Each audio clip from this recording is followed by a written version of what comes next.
Bismillahirrahmanirrahim. Assalamualaikum warahmatullahi wabarakatuh. Saya Salma Mini Nabila, Fakultas Tarbiyah dan Keguruan Universitas Islam Bandung, Prodi Pendidikan Agama Islam. Di sini izinkan saya untuk mempresentasikan hasil penelitian skripsi saya yang berjudul Penggunaan Pembelajaran Poster Komen untuk Meningkatkan Hasil Belajar Siswa pada Mata Pelajaran PAI Kelas 10 di SMK PGRI 2 Cimahi. Latar belakang masalah yang pertama yaitu metode merupakan cara yang digunakan untuk mencapai tujuan yang telah ditetapkan. Yang kedua, metode poster comment merupakan salah satu metode yang digunakan dalam active learning atau pembelajaran aktif untuk mengajar peserta didik agar aktif saat proses pembelajaran. Yang ketiga, SMK PGRI 2 Cimahi metode pembelajaran yang biasa digunakan pada mata pelajaran PAI kelas 10 adalah metode ceramah.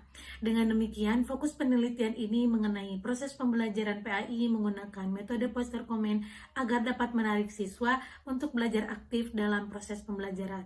Selanjutnya ada rumusan, tujuan, dan manfaat penelitian. Yang pertama, rumusan masalah, bagaimana proses pembelajaran siswa pada pembelajaran PAI kelas 10 di SMK PGRI 2 Cimahi sebelum menggunakan poster komen. Yang kedua, bagaimana proses pembelajaran siswa pada pembelajaran PAI kelas 10 di SMK PGRI 2 Cimahi setelah menggunakan poster komen. Dan yang ketiga, bagaimana peningkatan hasil belajar siswa sebelum dan sesudah diterapkannya poster komen terhadap siswa pada pembelajaran PAI kelas 10 di SMK PGRI 2 Cimahi. Selanjutnya ada tujuan. Yang pertama, untuk mengetahui proses pembelajaran siswa sebelum menggunakan poster komen. Yang kedua, untuk mengetahui proses pembelajaran siswa tersesuai menggunakan poster komen. Dan yang ketiga, untuk mengetahui peningkatan pembelajaran PAI menggunakan poster komen. Manfaat teoritisnya yang pertama, penelitian ini diharapkan dapat memberikan kontribusi peneliti di bidang pendidikan agama Islam melalui metode poster komen, serta dapat menjadi bahan referensi untuk dikaji dalam penelitian selanjutnya yang berkaitan dengan pendidikan agama Islam yang disesuaikan dengan fokus penelitian. Dan yang manfaat praktisnya yang pertama, memberikan pemahaman baru bagi pendidik melalui penerapan proses pembelajaran menggunakan metode poster komen. Yang kedua, meningkatkan pemahaman siswa dalam mata pelajaran pendidikan agama Islam. Dan yang ketiga, menjadi landasan pendukung untuk menyusun rencana pembelajaran bagi peneliti. Selanjutnya, metodologi penelitian.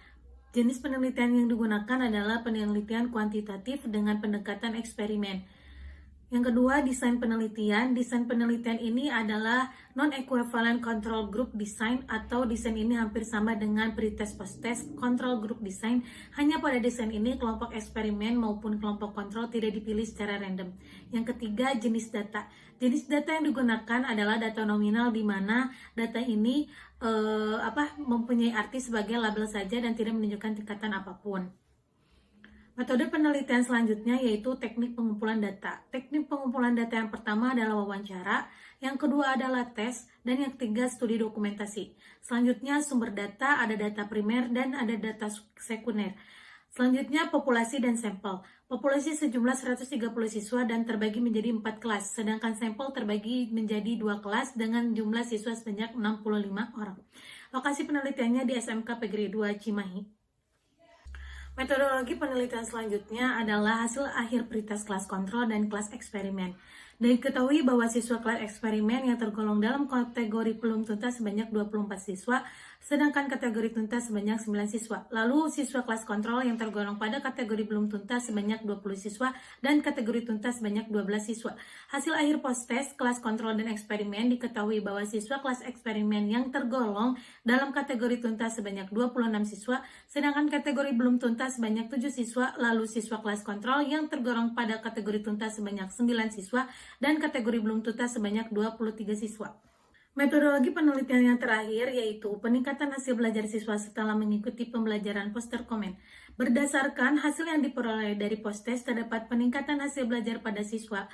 Hal ini ditunjukkan dari perbandingan nilai dengan pretest yang masuk dalam kategori belum tuntas menjadi tuntas pada hasil post-test dengan hasil persentase. Kategori tuntas sebanyak 26 siswa, sedangkan kategori belum tuntas sebanyak 7 siswa. Selanjutnya, kesimpulan dan saran. Kesimpulan yang pertama, kondisi objektif pembelajaran PAI sebelum menggunakan pembelajaran poster komen di SMK PGRI 2 Cimahi, pembelajaran dilakukan hanya dengan metode ceramah saja. Sedangkan untuk penilaian dilakukan di akhir pembelajaran melalui pretest dan post-test yang dilakukan untuk mengukur kemampuan belajar. Yang kedua, hasil penelitian pembelajaran poster komen di SMK PGRI 2 Cimahi meningkat dengan signifikan. Saran yang pertama untuk pengajar khususnya guru PAI kelas 10 SMK PGRI 2 Cimahi diharapkan dapat menerapkan metode pembelajaran poster komen dengan baik dan selalu berinovasi dalam setiap pembelajaran menggunakan metode-metode terbaru agar pembelajaran PAI lebih diminati oleh siswa. Dan guru bisa lebih memperhatikan kembali kondisi kelas dan kondisi siswa sebelum pembelajaran berlangsung. Yang kedua, bagi peneliti selanjutnya diharapkan untuk bisa mengembangkan cara penyampaian saat pembelajaran berlangsung dengan mengkolaborasikan metode-metode pembelajaran yang telah ada dan diharapkan lebih bisa ditingkatkan lagi. Sekian presentasi dari saya. Wassalamualaikum warahmatullahi wabarakatuh.